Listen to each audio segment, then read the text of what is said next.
Hello प्यारे बच्चों, आप सभी का स्वागत है हिंदी व्याकरण की कक्षा में। तो शुरू करते हैं कक्षा 7 की स्वर्णिम हिंदी व्याकरण बाय कोरल पब्लिशर्स। आज हम करेंगे पाठ 26, पत्र लेखन। क्या होता है पत्र लेखन, पहले ये समझेंगे, उसके बाद पत्र किस प्रकार लिखा जाता है वो देखेंगे। पत्र लेखन भी एक कला है। विभिन्न स्थानों पर विभिन्न व्यक्तियों से संपर्क बनाए रखने के लिए इससे अच्छा साधन हो ही नहीं सकता। पत्र लिखते समय कुछ बातों का ध्यान में रखना जरूरी है। जब हम पत्र लिखते हैं वो क्या है?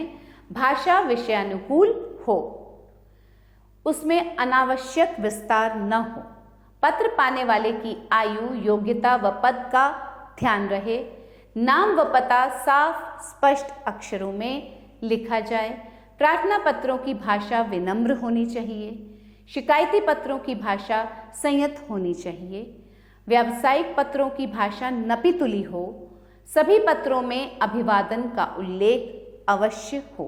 अभिवादन होना बहुत आवश्यक है सभी पत्रों में। आइए अब देखते हैं पत्र कितने प्रकार के होते हैं। पत्र के प्रकार, पत्रों को 4 भागों में बांट सकते हैं।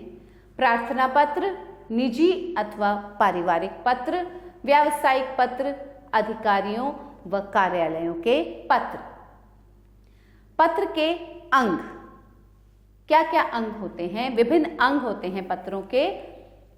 स्थान तथा तिथि, फिर संबोधन, उसके बाद अभिवादन, फिर विषय वस्तु आता है पत्र का, फिर समाप्ति, समाप्ति के अंत में हस्ताक्षर, हस्ताक्षर से पूर्व की शब्दावली, हस्ताक्षर व पता। पत्र लिखने में संबोधन, अभिवादन व समाप्ति किस प्रकार की जाती है?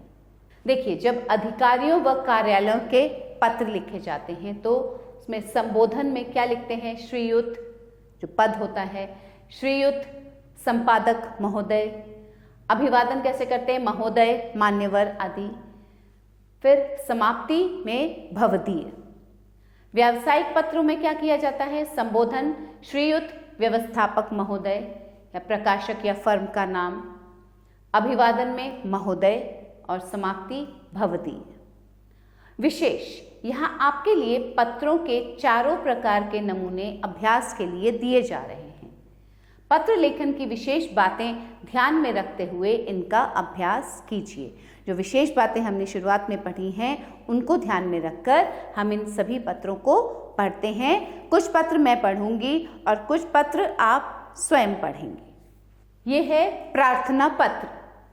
अपने विद्यालय के प्रधानाचार्य को बस सुविधा बढ़ाने के लिए प्रार्थना पत्र लिखिए।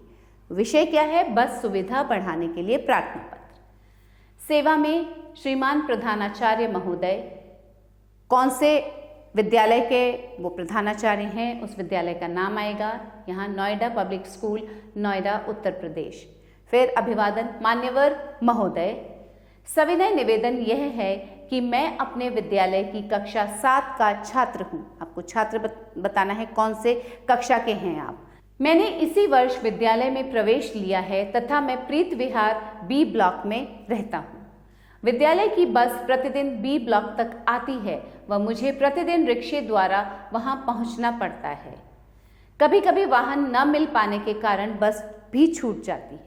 तो पाठ को करते हैं यहीं समाप्त और एक बार फिर से अच्छे से पढ़िएगा इस पाठ को, जिससे कि आपको और अच्छे से समझ में आए। अभ्यास अच्छे से समझ के कीजिएगा। फिर मिलेंगे एक नए पाठ के साथ, कुछ नया सीखेंगे। तब तक के लिए पढ़ते रहिए, बढ़ते रहिए। आभार।